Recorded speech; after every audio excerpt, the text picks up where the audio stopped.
rappelle que le 17 août, ne plus afficher ceci. Voilà, ok. Donc, en fait, le 17 Tammuz, c'est limite un peu moins grave parce qu'il commence depuis l'aube, le jour de jeûne, alors que Tisha B'Av, il commence depuis la veille. Alors, cette année, Tisha B'Av, c'est un peu plus compliqué parce que ça commence pendant Shabbat. En fait, on doit s'arrêter de manger avant le coucher du soleil.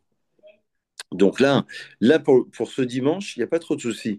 Parce qu'on Oh, fait on fait la condition samedi après-midi, au moment de Mincha, normalement, où on fait cette condition de bien vouloir, si on le souhaite, en tout cas, boire ou manger avant le début du jeûne, 4h05. Et ensuite, on a le droit de le faire. Donc, à part écouter de la musique, on peut se laver, on peut. Là, c'est dimanche. Généralement, on ne travaille pas, mais si c'est un jour de semaine, on peut largement travailler. En tout cas, il n'y a pas de contre-indication. Pas un jour, si ce n'est que il est un peu fatigant parce que c'est les journées d'été, on a soif, etc. Donc, normalement, selon le rite séfarade, le jour de jeûne se termine au moment 20 minutes après le coucher du soleil. Ça veut dire l'apparition des étoiles, les premières étoiles. Alors que Tisha B'Av et Kippour, on se rappelle, on avait déjà fait le cours dessus, hein, c'est un petit rappel. On se rappelle qu'il va vraiment se terminer comme la sortie de Shabbat qui est un peu plus tard, parce qu'on considère qu'ils sont beaucoup plus graves. Kippour, ça tout le monde le sait, c'est le seul jeûne imposé par la Torah. C'est un jour de jeûne pendant lequel on demande pardon pour toutes nos fautes, donc on connaît toutes ces raisons. Tisha B'Av, c'est vraiment la destruction des deux temples, en se rappelant que au-delà de la destruction des deux temples, il y a aussi il y a aussi d'autres raisons. C'est-à-dire que dans l'histoire, il y aura aussi des pogroms, il y aura des expulsions des Juifs d'Espagne. En tout cas, ça va tomber pendant cette période précise et justement de ces 3 semaines, en particulier de Tisha B'Av. Maintenant, dans le rappel des jours de jeûne, dimanche, il y a un petit détail supplémentaire, c'est qu'on va sortir la Torah, alors que normalement dimanche, on ne sort pas la Torah, on sort la Torah que samedi matin, samedi après-midi, lundi matin, lundi après-midi, alors que là, jour de jeûne, on va sortir la Torah le matin et l'après-midi. C'est pour ça qu'on encourage, dans la mesure du possible, les gens à pouvoir venir à la synagogue et écouter cette lecture qui est très importante. Et d'ailleurs, entre parenthèses, la lecture de la Torah que l'on fait les jours de jeûne, c'est en souvenir de la faute du Vaudor. C'est-à-dire, c'est lorsque Moshe Rabbeinu, il obtient le pardon lors de la faute du Vaudor. Donc voilà un petit rappel général. Donc c'est la faute du Vaudor, on aurait dû recevoir les premières tables, on n'a pas reçu les premières tables, donc le peuple s'est adonné à la faute du Vaudor pour plein de raisons. Ils ont voulu remplacer temporairement, d'après le Ramban Nachmani de Moshe Rabbeinu, et donc, Moshe Rabbeinu va casser l'étape de la loi. Donc, il va devoir remonter une seconde fois, encore 40 jours, une troisième fois, encore 40 jours, pour aller chercher les secondes tables de la loi, qu'il va récupérer, je vous rappelle, tout ceci c'est entre parenthèses, mais c'est quand même la suite du 7 Tammuz, qui va récupérer, bien sûr, le jour de Kippour, le jour pendant lequel on va recevoir les deuxièmes tables de la loi. C'est pour la petite histoire qui est importante. Et Hachem va lui dire, tu vas essayer de mettre au même niveau les secondes tables par rapport aux premières tables. Il faudra que ce soit exactement au même niveau, bien que ce soit inférieur. Parce qu'on se rappelle que les lettres et la pierre, les tables de la loi, étaient issues de Dieu pour les premières, alors que pour les secondes, c'est Moshe Rabbeinu qui va tailler la pierre. C'est marqué Pesol Lecha. Shne Luchot Avadim Kereshonim, les deuxièmes tables, comme les premières. Ça veut dire qu'il y a une part humaine. Ça veut dire que pour les premières tables, il n'y avait pas besoin de midrash, il n'y avait pas besoin de commentaires, il n'y avait pas besoin de. On avait tout. Ça veut dire comme si on percevait la lumière spirituelle dans le texte, alors que là, pour les secondes tables de la loi, il va falloir rechercher, comprendre, comme on fait voilà, le soir, on fait un cours, on essaie de comprendre un texte de Torah, selon la Mishnah, selon le Talmud, selon Rashi, l'essence même de ce que le texte nous renvoie. Alors que pour les premières tables, on n'avait pas vraiment besoin de cela. Donc on a perdu un niveau spirituel. C'est pour ça qu'on fait un jour de jeûne. Le Rambam, il dit que le jour de jeûne, il est institué comme étant un jour de réflexion, de méditation, un jour d'introspection, un jour de prise de conscience sur nos erreurs, sur nos fautes. C'est ça le jour de jeûne. C'est-à-dire que on est un petit peu comme c'est qu'il y avait une remise en cause, une séparation par rapport au monde de la matière, une séparation par rapport à la nourriture, donc on est un peu plus faible, et donc ça nous permet de réfléchir à autre chose. Comme pour le Shabbat. Le Shabbat, c'est une séparation pour réfléchir à autre chose. Et bien, le jour de jeûne, c'est aussi un petit peu cela. Alors qu'à Tisha B'Av, il y a quand même deux, trois nuances en plus. On ne peut pas porter de chaussures en cuir, séparation de l'homme avec sa femme, on ne peut pas se parfumer, on ne peut pas s'enduire, on ne peut pas se laver, que les phalanges et que les yeux, comme le jour de Kippo. Et le jeûne, enfin, commence depuis la veille. Voilà les principales différences entre les deux. En sachant que ces 3 semaines, les Shabbatot qui séparent ces 3 semaines portent des noms particuliers. Vous savez que vous avez peut-être une dizaine de Shabbats dans l'année qui ont des noms particuliers. Alors, je vous le fais comme ça. Alors, je ne sais pas si la liste ça va être exhaustive, mais je les ai à peu près en tête. Le Shabbat qui sépare Rosh Hashanah de Kippour, donc Rosh Hashanah, c'est au mois de septembre à peu près, Premier Tishri, création de l'homme, euh, qui est le jour du jugement de l'humanité, qui est pour le jour de pardon pour l'ensemble du peuple juif. Le Shabbat qui sépare Rosh Hashanah de Kippour porte un nom, c'est le Shabbat Shuvah, du nom de la Haftara. Shabbat Shuvah, ça veut dire le retour, comme la Teshuvah, le repentir, le retour. Shabbat Agadol, le grand Shabbat, Katan, c'est petit, et Gadol, c'est le grand. Shabbat Agadol, c'est toujours le Shabbat qui précède, vous savez quelle fête? Vous vous rappelez? Non. Alors, C'est qui ça. précède, exactement, précède la fête de Pessah. Bravo. Pourquoi? Parce qu'on rappelle toutes les halakhot relatives, et Dieu sait s'il y en a, c'est un des cours les plus durs, c'est le cours sur la fête de Pessah avec la cache-route, et avec un petit peu le Shabbat sur deux, trois travaux du Shabbat. Mais les cours, on avait fait au moins deux, trois ou quatre cours, et il y a beaucoup, beaucoup de détails. Donc il faut rappeler tout ça, c'est Shabbat à Gadol. Pourquoi je vous dis ça? Parce que les 3 semaines qui séparent le 17 Tammuz du Shabbat, donc là on avance un petit peu par rapport à ce qu'on disait il y a 2 semaines, il faut savoir que il porte un nom des Shlosha des Puranuta. Pour un août, ça veut dire la misère, la tristesse. 3 semaines de dureté, de tristesse, de labeur. Destruction du temple, les premières murailles dans Jérusalem qui a été cassée, etc. Premières tables qui ont été brisées, etc. Donc 3 semaines de tristesse, Shloshah des Puranuta. Le Shabbat, par exemple, qui précède Tisha B'Av, donc là, ça sera vraiment le samedi, la veille du Tisha B'Av, c'est Shabbat Chazon, du nom de la Haftara que l'on lit le samedi matin. Chazon, ça veut dire la vision. C'est comme une vision. Hazon, Yeshayahu ben Amoz, la vision du prophète qui va dire évidemment le futur du Beth Amikdash.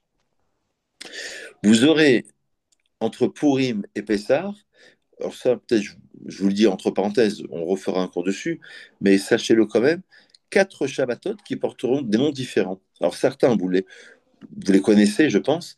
Shabbat Shekalim, par exemple, le rappel du demi-shekel qu'il fallait donner avant Purim pour participer au Beth Amikdash, au temple. Shabbat Zachor, le souvenir de la destruction de Amalek, l'ennemi numéro un d'Israël qui veut anéantir Israël. Donc ça aussi, ça porte un nom particulier. Shabbat Para, la vache rousse, bah, c'est la Shabbat de la semaine dernière, et c'est un Shabbat autour de Purim. Et c'était la paracha la semaine dernière, pardon, qui permettait de purifier les impurs avant la fête de Pessah. Et enfin, Shabbat HaChodesh, qui va annoncer le mois de Nissan, qui est le premier mois de l'année dans le texte même de la Torah. Donc vous voyez, il y a beaucoup de Shabbatot qui portent des noms différents. Donc retenez au moins les principaux. Shabbat Razon, oui, oui Céline, vous avez une question? Oui, c'était celui-ci. C'était Shabbat Razon. Exactement, Chazon. Ça veut dire c'est une prophétie en fait. C'est la vision du prophète Isaïe. Exactement, exactement. Donc il porte ce nom-là. C'est le nom de l'Haftara, le texte que l'on lit des prophètes généralement juste après la lecture de la Torah le samedi matin. Shabbat Shuvah, encore une fois entre Rosh Hashanah et Kippour, le retour, le repentir. Shabbat Hagadol, le grand Shabbat avant la fête de Pessah, parce qu'on rappelle toutes les halachot inhérentes à la fête de Pessah. et les 3 semaines de Puranut, le chat des Puranuta, 3 semaines de catastrophe, de misère, de dureté, de rappel de la destruction du temple. Je vous rappelle quand même, entre parenthèses, que le temple, c'est parce qu'on ne voit pas très bien, en fait. C'est vrai que même dans la communauté, hein, quand je fais les cours sur cela, les gens, même de la communauté, la vérité, c'est que même des gens qui sont dans la Torah ne comprennent pas tellement l'urgence de dire que pourquoi parler du temple? Il faudrait s'arrêter juste 2, 3 minutes sur ce point, juste un instant pour comprendre pourquoi les rabbins ils ont mis autant de choses, autant d'efforts sur Jérusalem, parce que le temple était à Jérusalem. Je vous rappelle quand même qu'il y a deux termes qui sont importants à rappeler. C'est que avant le roi Salomon, il y avait le Mishkan. Alors on fait un tout petit peu d'hébreu. Mishkan, ça veut dire un tabernacle. Le tabernacle, c'est qu'il était mobile. Il passait de station en station.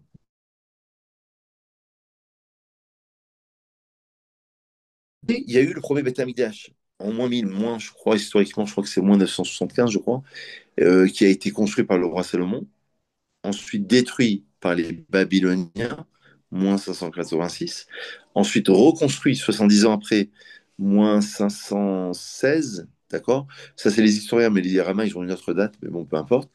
Et après, de nouveau détruit par les Romains en plus 68, 70. Donc, en fait, le Beth Amikdash, si vous voulez, le temple, c'est le point de jonction entre le ciel et la terre. Ça veut dire, c'est comme si on réservait, on dit que depuis que le temple a été détruit, eh ben, Dieu, il n'a plus de maison finalement. C'est un petit peu la maison de Dieu sur terre.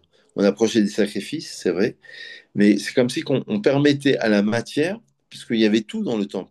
Il y avait le minéral, il y avait le végétal, il y avait l'animal et l'humain, évidemment représenté par le Cohen, parce que le Cohen est le représentant de l'ensemble de la communauté, comme le rabbin qui va représenter l'ensemble de la communauté, ben, c'est le pendant, si vous voulez, du Cohen qui permettait d'être le représentant de la communauté, qui allait approcher un sacrifice, soit pour pardonner, soit pour une fête bien précise, et ben ça, c'était important. Et c'est pour ça que c'est un point qui est central. Je vous rappelle quand même, entre parenthèses, que dans le Birkat Amazon, la troisième bracha, c'est celle de la construction du Beth Amikdash. Dans le Birkat Amazon, hein. Donc les prières que l'on fait après avoir mangé du pain. Dans la prière, je vous rappelle quand même, 3 fois par jour, on rappelle le Dieu d'Abraham, Dieu d'Israël et Dieu de Jacob au début de l'Amida. Et je vous rappelle qu'il y a une bénédiction sur les 19 de l'Amida qui est consacrée à la reconstruction de Jérusalem, Bonnet Yerushalayim en hébreu, sous-entendu, reconstruction de Jérusalem avec le Beth Amikdash. En fait, c'est le point de liaison, si vous voulez, entre le ciel et la terre. Point de jonction, de liaison entre le haut et le bas. Donc c'est un point qui est vraiment central dans la tradition. On se rappelle que quand le temple a été détruit, c'était pratiquement la fin de la Torah. Et c'est un des grands maîtres d'Israël qui s'appelle Rabbi Yochanan ben Zakkai, j'en ai parlé le Shabbat dernier à la synagogue, Rabbi Yochanan ben Zakkai, qui a permis à Yavne, avec l'empereur général et empereur Vespasien, de reconstruire le monde de la Torah à Yavne avec ce grand maître qui s'appelle Rabbi Yochanan ben Zakkai. Si lui, il n'avait pas été présent, après 70 donc, eh ben, il n'y aurait plus de transmission. Il a permis de revoir, si vous voulez, des élèves, transmission, et que ces élèves allaient encore transmettre à d'autres élèves, et voilà, redémarrer le système. C'est pour ça que le Beth Amikdash, il a été vu comme étant un point central, parce que le Maral de Prague, il dit que c'est comme si on prenait tous les éléments qui sont présents dans la nature, qu'on essaie de les rapprocher vers Akadosh Baruch Hu. Voilà l'idée centrale. Donc, quand un khatan, c'est un marié. Moi, j'ai fait plein de mariages. Le mardi dernier, je ne pouvais pas faire court parce que j'avais un mariage, par exemple. Et ben, pour chaque mariage, c'est incroyable. On casse un verre en souvenir du baptême depuis 2000 ans. C'est un truc de fou. Ça veut dire, depuis 2000 ans, les rabbins, ils ont fixé, par exemple, sur le talit, vous verrez que sur certains talits, vous avez des bordures qui sont noires. Les bordures noires font appel au deuil, lequel rappelle le deuil de Jérusalem. À l'époque, ça on ne le fait plus, on mettait de la cendre sur la tête, sur le front du khatan. Aujourd'hui, ce qu'on fait, c'est qu'on casse un verre à la fin de la cérémonie du mariage, en souvenir de la destruction du Beth Amikdash et avec l'espoir de la reconstruction du Beth Amikdash. Donc c'est très fort en vérité. Donc les rabbins, ils ont fixé ça vraiment au-delà du 17 amour.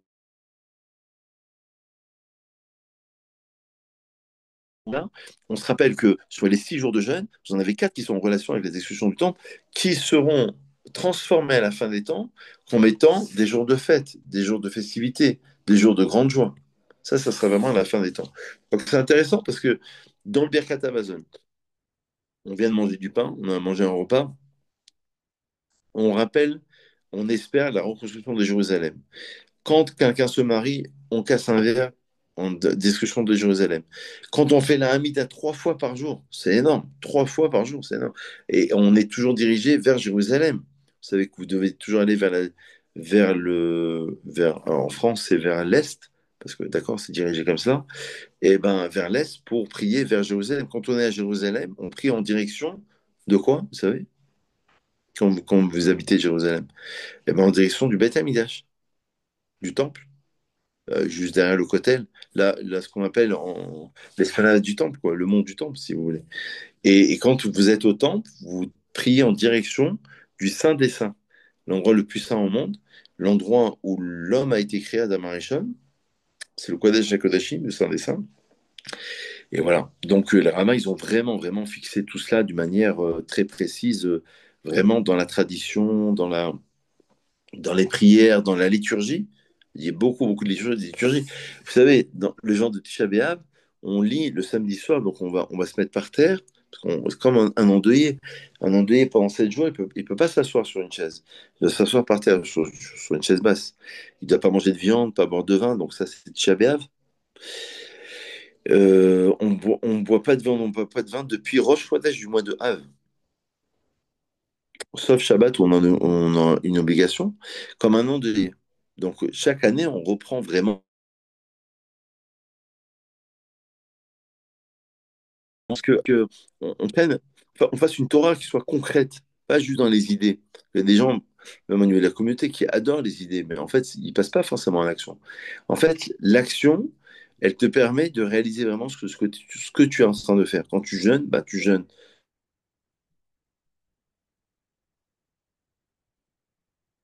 Je suis en deuil, je m'assois par terre. À la synagogue, c'est le seul soir dans l'année, le seul jour dans l'année, on s'assoit par terre à la synagogue. Dans toutes les synagogues du monde entier. Et on lit ce qu'on appelle, alors c'est un terme à connaître quand même, c'est important, une kina. Kina, ça veut dire une lamentation. Et en français, on dit arrête avec tes jérémiades. Parce que c'est Jérémie, prophète Jérémie, qui a écrit beaucoup, beaucoup de lamentations. Dans le prophète Isaïe, il y a énormément de nechama, ça veut dire de consolation. D'ailleurs, le Shabbat qui suit Tisha B'Av s'appelle Shabbat Nachamon, le Shabbat de la consolation. Moi, j'ai un de mes enfants, une de mes filles, qui est née juste après Tisha B'Av, le lendemain. On l'a appelé en deuxième prénom Nechama, la consolation. Parce que c'est vraiment, ça correspond à cela. C'est celle qui va. C'est très beau. Un des noms du Mashiach, c'est Menachem, c'est celui qui console. Parce qu'une des fonctions, c'est que le Mashiach, le Messie, il a plusieurs noms, mais plusieurs prénoms, on dirait en français. Et chaque prénom renseigne sur une identité, sur une fonction particulière que l'on doit réaliser. Oui, Céline? J'ai encore une question. Bien Quand sûr, en bien sûr. France, on prie vers l'Est, Ouais. mais j'ai pas compris comment on faisait quand on était à Jérusalem. Ça, Alors, j'ai... c'est très simple. Quand vous êtes à Jérusalem, priez en direction du Kotel, en fait. Là Ah, où il y a le Kotel, c'est en direction. Parce que le Kotel, c'est un des murs extérieurs au Beth Amikdash. Et quand vous étiez au Beth Amikdash, bon, aujourd'hui, on n'a plus accès. Puis il y a la mosquée d'Al-Aqsa, actuellement. Et donc, mais quand on était dans le Beth Amikdash, on priait en direction du Saint des Saints. Le Saint des Saints, c'est là où l'homme a été créé, le premier homme. Et c'est là où il y avait les tables de la loi. Et il y avait ce qu'on appelle le haron. Le haron, c'était le couvercle, en quelque sorte, la petite boîte, la petite arche, voilà, en français, qui permettait de contenir l'étape de la loi.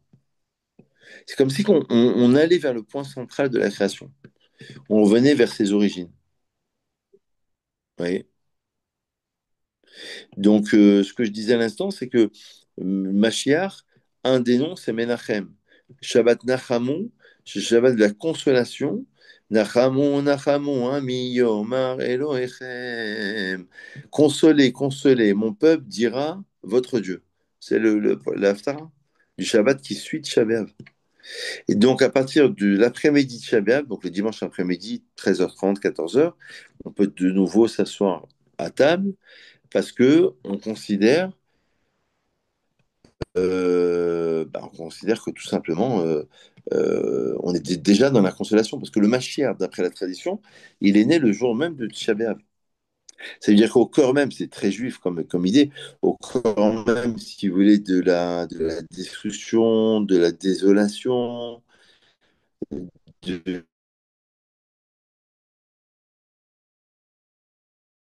des choses. Donc ça, c'est les grandes, grandes idées. Grande idée sur 17 Tammuz, sur Tisha B'Av.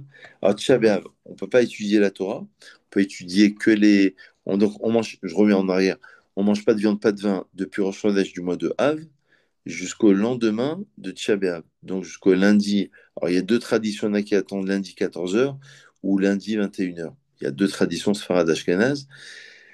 Mais sinon, on mange pas de viande, pas de vin, sauf Shabbat, on en a une obligation. C'est comme si on était en deuil. Le jour du Shabbat, on peut se laver que les phalanges et les yeux, comme le jour de Kippo. On peut pas porter de chaussures en cuir parce qu'on considère que ça amène un confort particulier. Or, il faut réduire le confort de manière générale. Certains même vont dormir le matelas par terre pour montrer un signe de deuil. C'est pas obligatoire, mais c'est bien de le faire. Et puis voilà, on ne peut pas se changer. On se change pendant Shabbat une tenue qu'on souhaitera mettre pour le samedi soir et dimanche, mais on ne peut pas se changer le jour même du Tisha B'Av. Et la Havdalah, je vous rappelle, on l'avait déjà dit la fois dernière, on la fera le dimanche soir sur le vin uniquement. Comme dans un cas classique, vous avez oublié de faire la Havdalah samedi soir, vous avez la possibilité de le faire jusqu'à mardi. Donc si vous rendez compte le dimanche, vous allez faire avec bracha, la bracha sur le vin uniquement. Donc là, évidemment, puisque le jeûne commence pendant Shabbat au coucher du soleil, pour Tisha B'Av, je ne parle même pas pour le 17 Tammuz, et ben à ce moment-là, vous ne pouvez pas faire la Havdalah parce qu'il faut boire du vin. Donc, on sera obligé d'attendre le samedi soir. Il y a une tradition aussi qui est sympathique, c'est de faire le samedi soir, avant de commencer à manger, si possible, bien sûr, faire la bénédiction sur la lune. Vous savez qu'on fait la bénédiction sur la lune une fois par mois, après le 7 du mois hébraïque, hein, jusqu'au 15 inclus. Voilà.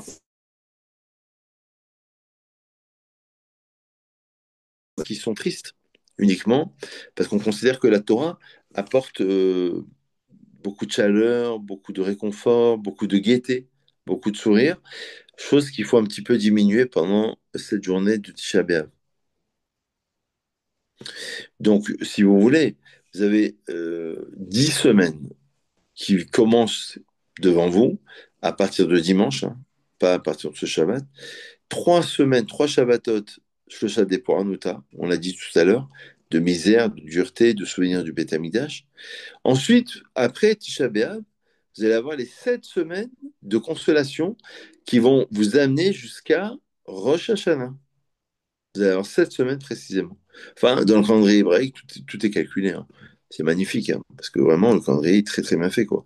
Donc là, du mois de Tammuz, on va passer au mois de Av, Tisha B'Av, 9 du mois de Av. Du mois de Av, on va passer au mois de Elul, où les Slichot vont commencer. On va demander déjà les pardons 40 jours avant Kippour. On va se lever très tôt le matin pour faire des prières particulières qui vont nous amener à Rosh Hashanah et à Kippour, jour du jugement, respectivement, et Kippour, jour de pardon. Donc vous allez avoir 7 semaines de consolation, en quelque sorte, pour pouvoir justement intégrer ce Tisha B'Av, pour pouvoir redémarrer une nouvelle année. C'est comme si vous faites un peu l'inventaire, vous voyez, comme l'inventaire à la fin d'une année civile, fait un peu l'inventaire de ce qui a été vendu, ce qui a été moins vendu, ce qui a été proposé, moins proposé, ce qu'on devrait peut-être faire, un petit bilan, voilà, de la situation pour redémarrer avec le mois d'Elul, qui est le mois de préparatoire à la fête de Rosh Hashanah et de Kippour. Donc ça marche très très bien en vérité. C'est-à-dire que Pessah, regardez, prenez les 3 4 mois comme ça, 5 mois. Pessah, c'est la sortie d'Égypte, donc la naissance du peuple d'Israël. 50 jours après, Shavuot, on reçoit la Torah. Un mois après, 1 mois et 10 jours précisément, eh ben, on fait le jeûne du 7 Tammuz. 9 Av, 3 semaines après. Donc, période de deuil, période de réflexion, d'introspection, on l'a dit. 7 semaines de consolation qui vous amènent à une restructuration de votre être, de vos avoirs, de vos acquis, de vos objectifs à atteindre, de vos projets, qui vous amènent donc à Rosh Hashanah et Kippour. Rosh Hashanah, c'est une nouvelle année qui commence. On se rappelle que Nissan, Pessah, c'est le premier des mois de l'année, mais les changements d'année, c'est au mois de Tishri. Donc vous allez avoir deux particularités, une pour Nissan et une pour le mois de Tishri. Donc c'est très bien fait en ce sens. Il y a une autre indication qui est quand même importante, c'est que pendant ces 3 semaines, comme pour la période du Homer, il n'y a pas de musique, il n'y a pas de festivité, donc il n'y a pas de bar mitzvah, sauf si le jour même, on peut le faire à la synagogue, mais il n'y a pas de festivité normalement. Il n'y a pas de mariage qui sont prévus. Et puis voilà, voilà les grandes lignes. Comme pendant la période, effectivement, du conte du Homer, qui rappelait, je vous rappelle, la disparition des 24 000 élèves de Rabbi Akiva. Est-ce que vous avez des questions déjà sur ça? Vous n'avez pas de questions. Tout va bien. Oh, c'est l'essentiel. Ah bah très bien. Très très bien. Très très bien. Alors, juste une dernière chose. Je vais laisser à ma femme dans 2 3 minutes. Elle va venir vous parler de la signoute. Ça fait longtemps qu'elle ne vous a pas vu. Donc, voilà, c'est une occasion de reprendre. C'est plus simple par visio. Je vous rappelle, je vais le remettre sur le groupe, hein.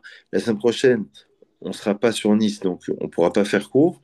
Mais si Dieu veut, je pense dans 2 semaines, le 23 et le 30. Et après, on reprendra le premier mardi de septembre. On va être coupé dans 3 minutes. Ah oui, alors j'attends qu'on soit coupé. Comme ça, j'attends. Je vais attendre 3 minutes. Oui, oui, effectivement. C'est un zoom de 40 minutes. Comme ça, je vais le. Voilà. Je vous rappelle juste avant que ça coupe. Si ça coupe, c'est pas grave, je rallume. Que le jeune. Alors, je vous donne toujours. Je vous conseille d'avoir un petit répertoire pour retenir. Alors, vous n'êtes pas obligé de parler en hébreu, bien sûr, mais pour retenir quelques mots hébraïques, c'est important. Ta'anit, c'est un jour de jeûne. Utsom, Tsom, Tsom, d'accord, Tsom, qui signifie un jour de jeûne. Généralement, c'est plutôt Ta'anit, d'accord. Euh, une autre indication, je vous l'ai dit tout à l'heure, je vous le redis, sur un petit répertoire, le jour de Tisha B'Av, on va lire ce qu'on appelle, en étant assis par terre, les keynotes, les lamentations, qui ont été écrits au fur et à mesure que le temps est passé. Vous avez même des lamentations de la Shoah. La période de la Shoah. Vous avez des lamentations de l'époque, moi je sais pas, par exemple l'expulsion des Juifs d'Espagne.